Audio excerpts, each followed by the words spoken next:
saatlıq uçuşun ardından sərnişin olduğumuz təyyarə Antalya Beynəlxalq Hava Limanına eniş elədi. Bundan sonraki dayanacağımız isə Türkiyənin Davos adlandırdığımız beynəlxalq tədbirin keçiriləcəyi məkan olacaq. Yəni, beləcə gedirik.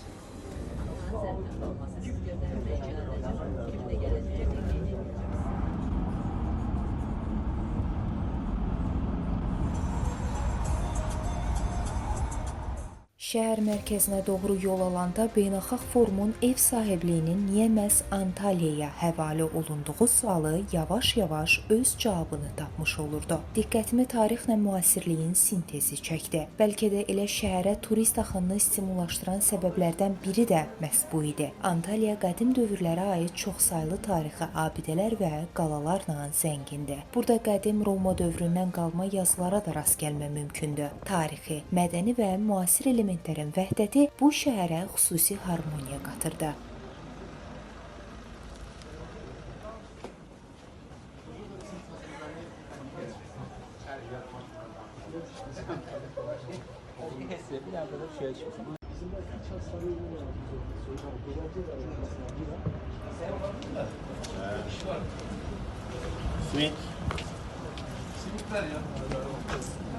Sərt hava şəraitinin xas olmadığı bu şəhərdə günəşin ilıq şəfəqləri hüzurlu ab-hava yaratmışdı.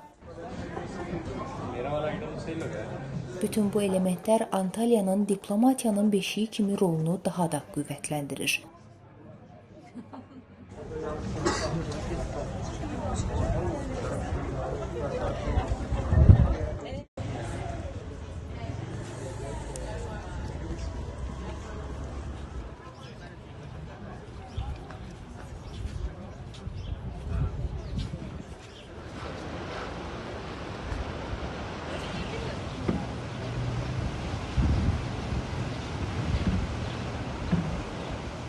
...11-13 apreldə keçirilən beynəlxalq forum bu dəfə də ənənəsinə sadiq qalaraq dünya ölkələrini bir araya gətirməyi bacardı. Bu ilki forumda 240-dan çox ölkənin təmsilçiləri iştirak edir. Antalya Diplomatiya Forumunda 20 ölkənin dövlət və hökumət başçıları, 60 ölkənin xarici işlər nazirləri və 70-ə yaxın ölkədən beynəlxalq təşkilatların nümayəndələri iştirak edir.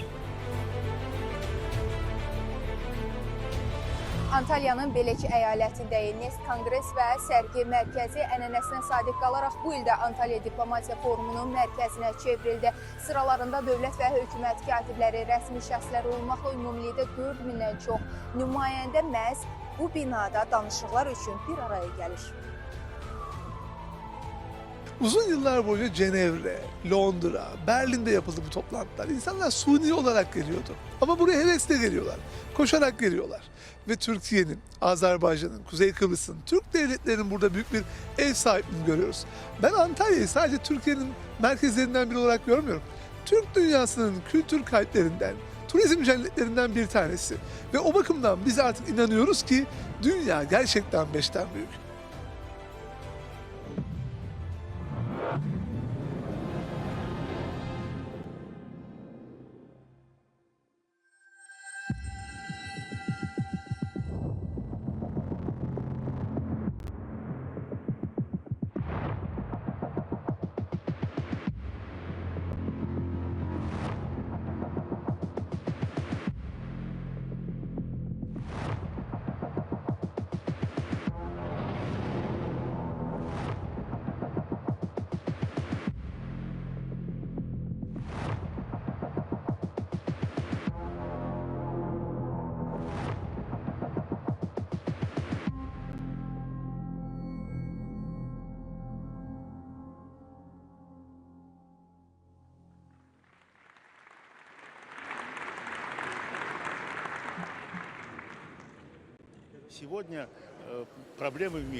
Müasir dövrdə dünyada mövcud olan problemlər və qlobal dəyişikliklər fikir mübadiləsini, müzakirələri və diplomatik dilin tətbiqini zəruri edir. Azərbaycan daim bu cür forumlarda iştirak edib.